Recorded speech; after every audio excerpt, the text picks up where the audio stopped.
رمضان کے آخری عشرے میں عبادت کا ثواب بقیہ 2 عشروں سے زیادہ ہے۔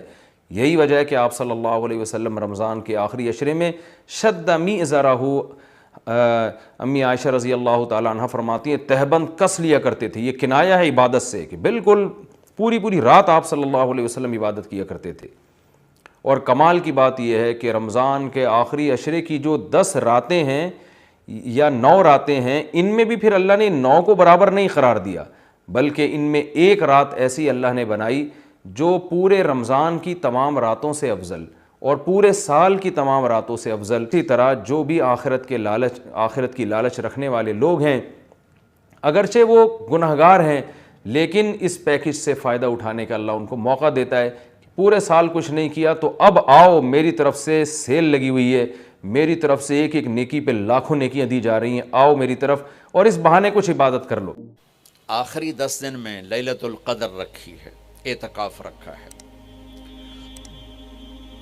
پہلی امتوں کے لیے یہ نہیں تھا کہ پچھلے سارے گناہ معاف ہو جائیں، یہ ہمارے لیے کہ ہمارے پچھلے سارے گناہ معاف ہو جاتے۔ اللہ تعالیٰ کا عرش پہلے آسمان پہ آ جاتا ہے، جنت کے دروازے کھل جاتے ہیں، جہنم کے بند ہو جاتے ہیں، شیطان قید ہو جاتے ہیں، اور سمندر کی مچھلیاں اور زمین کی چونٹیاں تک روزہ رکھنے والوں کے لیے دعا کرتی ہیں۔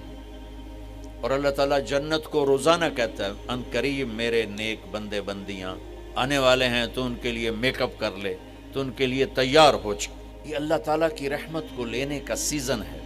پہلی امتوں کو اعتکاف نہیں ملا تھا، ہمیں اعتکاف ملا ہے کہ 10 دن اللہ دے بوئے تے پہ جاؤ، یا اللہ تیرے کو معافی کروا کے ہی اٹھنا ہے، ہمیں اٹھنا ہی کوئی نہیں۔ تو جو دروازے پہ آ جاتا ہے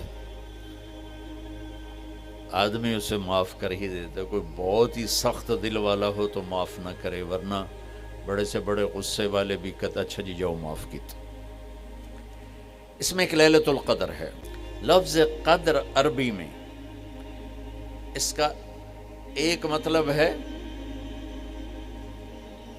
قیمت۔ سبحان اللہ۔ تو اللہ نے کہا میں تمہیں بتاؤں، آپ سب تاجر بیٹھے ہو، لیلۃ القدر کی قیمت کیا ہے؟ 1000 مہینوں سے بہتر ہے، 1000 مہینوں سے بہتر ہے۔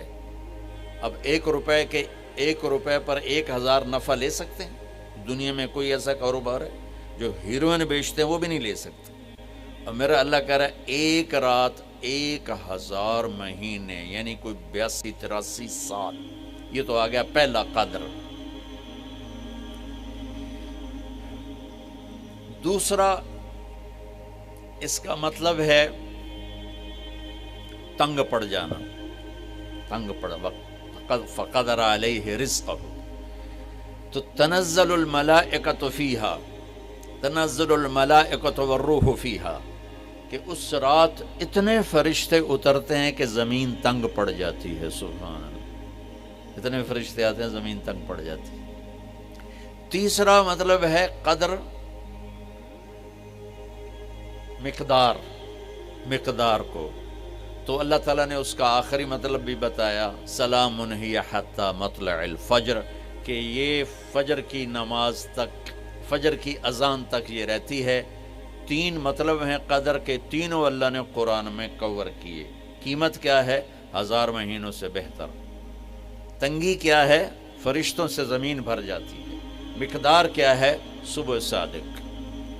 لیلۃ القدر 27 کی نہیں ہوتی، 21، 23، 25، 27، 29۔ اب یہ 5 راتیں جاگنے چھٹ، آپ لوگ تو ویسے رات کے بادشاہ ہو، جاگ لو۔ تو لیلۃ القدر مسجد میں نہ گزارو، گھر میں گزارو۔ یہ مسجدوں میں اشتہار لگ جاتے ہیں، فلاں کے ساتھ شب قدر گزاریں، فلاں حضرت کے ساتھ شب قدر گزاریں، پھر ادھر کوئی صلاۃ تسبیح پڑھ رہا ہے باجماعت، عورتیں صلاۃ تسبیح کی جماعت کرا رہی ہیں، اور پتہ نہیں اور کتنی عجیب و غریب قسم کی عبادات شروع ہو جاتی ہیں۔